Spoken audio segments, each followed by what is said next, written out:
तो आप सभी को नमस्ते प्रणाम। मैं आपका अपना ठाकुर प्रखर सिंह और रात के 10 बज चुके हैं और कहानी का जो सिलसिला है बदस्तूर जारी है। पिछले कई दिनों से एक खबर सोशल मीडिया पे और अलग अलग न्यूज़ चैनल, उसमें कुछ बड़े बड़े चैनल भी शामिल थे, जिन्होंने ये बात बताई और ये खबर चलाई कि जो सीएसएफ की जवान कुलविंदर कौर है उसने कंगना रनौत से माफ़ी मांग ली। और उसके पीछे उन्होंने जो रेफरेंस दिया वो सीएसएफ के एक बड़े ऑफिसर जिनका नाम विनय काजला है उनके द्वारा दिया कि जब डिपार्टमेंटल इंक्वायरी बैठी कंगना रनौत के थप्पड़ वाले केस में कुलविंदर कौर के ऊपर, तो फिर कुलविंदर कौर कहती हैं कि मुझसे गलती हो गई और मैंने जो कुछ कहा वो आवेश में कहा और जो मैंने थप्पड़ मारा वो आवेश में मारा, तो मुझे माफ़ कर दिया जाए।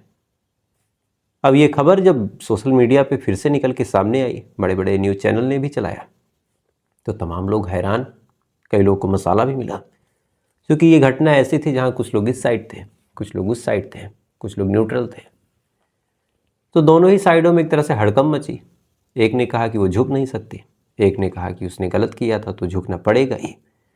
ये तमाम चीज़ें हुई, लेकिन इस खबर के पीछे कितनी सच्चाई है, कितनी हकीकत है, इस बारे में किसी ने ज़्यादा जांच पड़ताल नहीं की। लेकिन अगर कायदे से सच्चाई के पीछे जाएं तो कुलविंदर कौर के जो भाई हैं शेर सिंह, जो बाकायदा फार्मर प्रोटेस्ट में शामिल थे, जो एक मेंबर भी हैं उस चीज़ के, उनसे जब पूछा गया कि क्या ऐसा सच में हुआ है, तो उन्होंने कहा कि आपको लगता है कि ऐसा हुआ होगा। तो इसके बाद तमाम मीडिया वालों ने उनसे पूछा गया कि आप इतने दावे से कैसे कह सकते हैं कि कुलविंदर कौर ने माफ़ी नहीं मांगी। तो इसके एवज में फिर उस शख्स ने, यानी कुलविंदर कौर के भाई ने कहा कि मेरी बात हुई थी और कुलविंदर कौर ने माफ़ी नहीं मांगी है, इस बात की गारंटी मैं देता हूँ, और वो माफ़ी मांग भी नहीं सकती। इससे पहले कुलविंदर कौर ने एक पोस्ट भी किया था और उस पोस्ट में उसने कहा था कि नौकरी रहे या जाए, माँ के नाम पे ऐसी 1000 नौकरियाँ कुर्बान हैं। तो यहाँ से भी कहीं ना कहीं पुष्टि हो गई। तो एक तरफ सीएसएफ का एक आला दर्जे का ऑफिसर ये कह रहा है कि उसने माफ़ी मांग ली, विनय काजला ने। एक तरफ कुलविंदर कौर का जो भाई है वो खुद कह रहा है कि माफ़ी नहीं मांगी। तो देखते हैं क्या होता है। लेकिन एक पहलू ये था और दूसरा पहलू ये था, मुझे लगा इस बारे में आपको बताना चाहिए ताकि आप लोग भी कहीं से मिसलीड ना हो। अब आते हैं आज की कहानी की बात करते हैं। और आज की कहानी की बात करूं तो आज की कहानी भी बड़ी हैरान करने वाली कहानी है। इस कहानी में एक शख्स जो लगभग लाइव मर्डर देखता है, देखने के बाद वो परेशान होता है, पकड़ने की तमाम सबूत देने की कोशिश करता है, लेकिन फिर भी कुछ नहीं होता। और अंत में ये पूरा केस सुलझता है तो कातिल के ही आसपास के लोगों द्वारा सुलझता है। तो पूरी कहानी क्या है अब आपको सिलसिलेवार तरीके से सुनाता हूँ। मध्य प्रदेश में एक बेहद मशहूर जगह है कटनी, और इसी कटनी में एक जगह लगती है बरही थाना। और इसी थाना में एक दिन, इसी साल 2024 की बात है, लगभग रात के लगभग 12 बजे रहे होंगे, एक शख्स वहाँ के क्रेशर पे, अब क्रेशर का मतलब जारी है कि जहाँ पे गन्ने की पिराई वगैरह होती है और उससे गन्ने का रस निकाला जाता है और फिर उससे गुड़ बनाया जाता है, सिरका बनाया जाता है और भी तमाम चीज़ें बनाई जाती हैं। तो एक क्रेशर पे एक सिक्योरिटी गार्ड अपनी ड्यूटी दे रहा था, क्योंकि वहाँ पे ढेर सारे गुड़ थे तो कोई चोरी वोरी ना कर ले। इसी दौरान वो देखता है कि बाइक पे 2 लोग कुछ लेके आते हैं। आने के बाद वो लोग उस बाइक से एक बोरे को फेंकते हैं। अब अचानक से एक बड़ा सा बोरा कोई लाए और लाने के बाद फेंके, वो भी रात के 12 बजे। सिक्योरिटी गार्ड को फौरन लग गया कि दाल में कुछ काला है। उसने चीखना शुरू किया। उसके बाद उसने पीछा किया उन बाइक सवारों का। बदकिस्मती से बाइक वाले बाइक पे थे, सिक्योरिटी गार्ड पैदल। उसने नंबर वगैरह नोट करने की कोशिश की लेकिन वो भी नहीं कर पाया, वो लोग भाग गए। अब रात का अंधेरा, सिक्योरिटी गार्ड अकेला डरता हुआ उस बोरे के पास आता है। मन में टेंशन भी कि क्या होगा, साथ ही ये भी कि कहीं किस तंत्र मंत्र की चीज़ें ना हो या फिर कोई खतरनाक हथियार वगैरह ना हो या फिर कुछ और ना हो। क्योंकि रात के 12 बजे कोई बाइक से आए और आने के बाद इस तरह से फेंके। इधर सिक्योरिटी गार्ड ने आवाज़ दी तो सामने वाले ने कोई रिस्पांस भी नहीं दिया, तो वहाँ से भी मन में डाउट हुआ। तो फिर अब सिक्योरिटी गार्ड बेचारा एकदम घबराया हुआ जैसे तैसे करके उस बोरे को खोलता है, और जैसे ही बोरे को खोलता है अंदर उसने टॉर्च जला के जब देखा तो देखने के बाद लगभग कांप जाता है। अंदर एक लगभग 30 साल के आदमी की लाश पड़ी हुई थी, हाथ पैर बंधे हुए। चेहरे को उसकी बनियाइन से बांधा गया था और बनियाइन जो थी लगभग खून से लाल हो गई थी। ये चीज़ जैसी वो देखता है, देखने के बाद बेचारा बदहवास फौरन भाग के आसपास के लोगों तक जाता है, अपने मालिक को फ़ोन करता है। मालिक फ़ौरन 112 नंबर पे फ़ोन करता है। पुलिस वाले भाग के वहाँ मौके पे पहुँचते हैं। पहुँचने के बाद उस पूरे इलाके को अपने कब्जे में लेते हैं, उसके बाद बॉडी को अपने कब्जे में लेते हैं, पंचनामा करवाते हैं। उसके बाद बॉडी को पोस्टमार्टम के लिए भेजते हैं। बॉडी की अच्छे से पहले तलाशी लेते हैं कि कुछ कागज़ मिल जाए। देखते देखते सुबह हो जाती है। अब जब सुबह होती है तो पूरे इलाके में ये खबर फैल गई कि एक शख्स इस हिसाब से मरा पड़ा था और जिस हिसाब से बॉडी की हालत थी, सीधी बात है कि कत्ल किया गया था। तमाम लोग परेशान, अब करें तो करें क्या, तलाश करते हैं कि आखिर ये शख्स कौन है। इधर पुलिस वाले भी आसपास के लोगों को दिखा दिखा के पूछते हैं कि क्या इसको कोई जानता है। आसपास के तमाम लोग मना करते हैं। एक दिन गुजर जाता है। पुलिस वाले अब परेशान आसपास के इलाकों में खबर फैलाते हैं कि एक शख्स की इस हिसाब से लाश मिली है, अगर किसी के पास कोई जानकारी हो तो बताए। पूरा एक दिन गुजर जाता है और एक दिन गुजरने के बाद पता चलता है कि ये जो शख्स है ये वहीं में एक जगह लगती है छिंदिया। ये छिंदिया का रहने वाला विजय वर्मन है और उसी की ये लाश है। अब ये खबर जब पुलिस वाले पाते हैं, पाने के बाद फ़ौरन विजय वर्मन की फैमिली को बुलाते हैं और कहते हैं कि आप बॉडी की शिनाख्त कर लीजिए। फैमिली में विजय वर्मन की वाइफ थी जिसका नाम था ज्योति वर्मन। ज्योति जाती है, जाने के बाद जब अपने पति की लाश देखती है, देखने के बाद फूट फूट के रोने लगती है।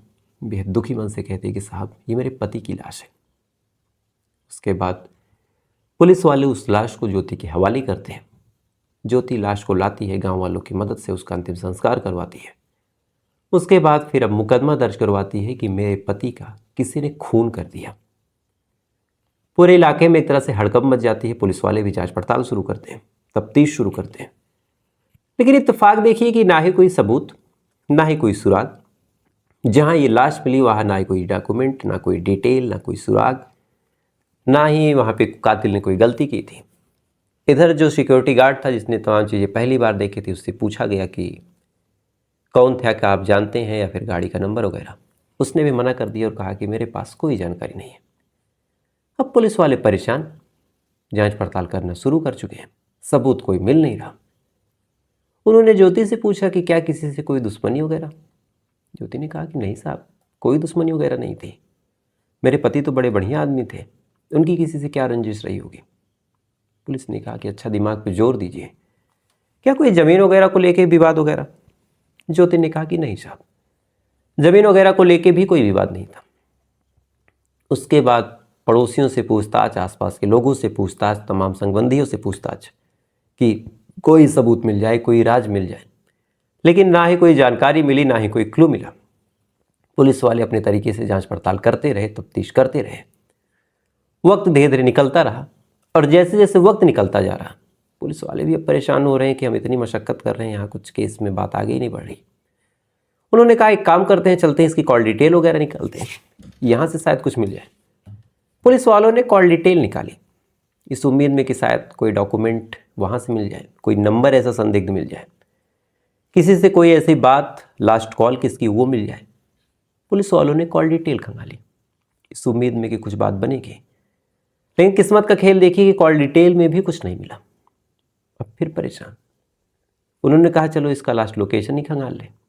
लास्ट लोकेशन खंगाला तो वो भी लास्ट टाइम घर का ही मिला। फिर परेशान।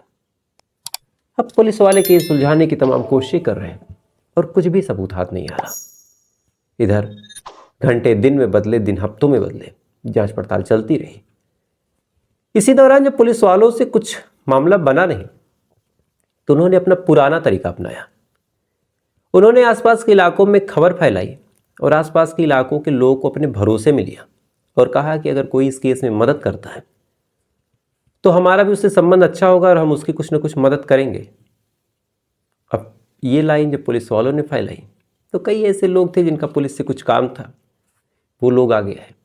कई ऐसे थे जो पुलिस वालों की मदद चाहते थे, वो भी आगे आए। अब पुलिस वालों ने उनको मोहरा बनाया और कहा कि तुम लोग मुखबिर के तौर पे काम करो और पूरे इलाके में फैलो और एक एक घर एक एक दुकान पे जाके पता करो कि विजय की किसी से क्या दुश्मनी रही होगी। अब मुखबिर अपने काम पे लगते हैं। लगने के बाद एक जानकारी निकालते हैं और जानकारी में पुलिस वालों को पता चलता है कि विजय वर्मन की जो पत्नी है ज्योति वर्मन, उसका पड़ोस में रहने वाले कृष्णा से अवैध संबंध है। अब ये जानकारी जब पुलिस वालों को लगी, और आजकल इतने क्राइम हो रहे हैं, जब अवैध संबंध का एंगल आ जाए तो फिर पुलिस वालों की शक की सुई उसी के इर्द गिर्द घूमती है। तब उन्होंने जांच पड़ताल करनी शुरू की। जब जांच पड़ताल करनी शुरू की तो और कई सबूत मिले। तो जब काफ़ी सबूत मिल गए तब पुलिस वालों को लगा कि चलो अब इन लोगों से पूछताछ कर ले। इसके बाद ज्योति से और कृष्णा वर्मन से पूछताछ की गई और जब पूछताछ की गई तो जो पत्नी अब तक घड़ियालू आंसू बहा रही थी, जो पत्नी अब तक अपने पति की मौत का बदला चाह रही थी, इंसाफ चाह रही थी, उसी ने एक ऐसी कहानी सुनाई जिसे सुनने के बाद तमाम लोग हैरान थे कि आखिर इस कदर ये महिला नाटक कैसे कर सकती है। और यहीं से कहानी पहुंच जाती है 2 साल पहले। दरअसल ज्योति की जब शादी हुई थी, शादी होने के बाद जब ये इसी छिंदिया में रहती थी तो 2 साल पहले पड़ोस में रहने वाले कृष्णा का उसके घर पे आना जाना हुआ। अब आना जाना हुआ, उसके बाद बातचीत शुरू हुई। पहले तो देवर भाभी का संबंध, उसके बाद नंबर वगैरह एक्सचेंज हो गए। नंबर एक्सचेंज होने के बाद बातचीत और आगे बढ़ी, दोनों के बीच प्यार हो गया। अब जब प्यार हो गया तो प्यार वाली ज़िंदगी भी आगे बढ़ी। उसके बाद दोनों एक दूसरे से मिलने जुलने लगे, एक दूसरे के साथ तब वक्त गुजारने लगे। 6 महीने गुजरते गुजरते आलम यह हो गया कि अब दोनों एक दूसरे के बगैर रह ही नहीं सकते थे। अक्सर एक दूसरे से बात करना, एक दूसरे से मिलना, एक दूसरे के साथ घूमने जाना, ये तमाम चीज़ें लोग करने लगे। और कहते हैं कि इश्क हो या मुश्क हो, ज़्यादा दिन छुपाए नहीं छुपता। जब विजय वर्मन की पत्नी ज्योति कृष्णा के साथ इस तरह से मिलने जुलने लगी, घुलने मिलने लगी, तो तमाम लोगों को इस बारे में अब जानकारी हुई।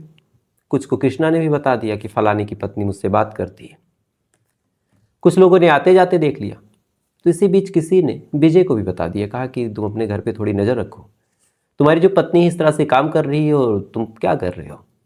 अब विजय जब ये बात सुनता है तो सुनने के बाद अच्छा खासा नाराज़ होता है। नाराज़ होने के बाद अपनी पत्नी से कहता है कि ये सब क्या कर रही हो। पत्नी पहले मना करती है, उसके बाद विजय खुद रंगे हाथ पकड़ता है। जब रंगे हाथ पकड़ता है तो फिर दोनों के बीच लड़ाई झगड़ा होता है, हाथापाई होती है। कई बार विजय ने ज्योति को पीट वीट भी दिया, कहने लगा कि उसको छोड़ दो। इधर जितनी बार विजय ज्योति को मारता पीटता धमकाता, उतना ही ज्योति का प्यार कृष्णा के लिए मजबूत होता जाता। अब उसे कृष्णा उतना ही अच्छा लगने लगा। कई बार जब उसने मारा पीटा तो फिर ज्योति ने कृष्णा से कहा कि यार मेरा पति मुझे मारता पीटता है। अब तक कृष्णा भी प्यार में इतना सीरियस हो चुका था कि जब कृष्णा ने ये लाइन सुनी तो वो भी आग बबूला हो गया। उसने कहा कि अगर उसने तुम्हें मारा है तो मैं तुम्हारा बदला लूँगा। तो कैसे? तब फिर उसने एक प्लान रचा। उस प्लान में पहले अपने दोस्त संजय वर्मन को शामिल किया। अब ये दोनों दोस्त शामिल होते हैं, उसके बाद जाते हैं विजय वर्मन से मिलते हैं।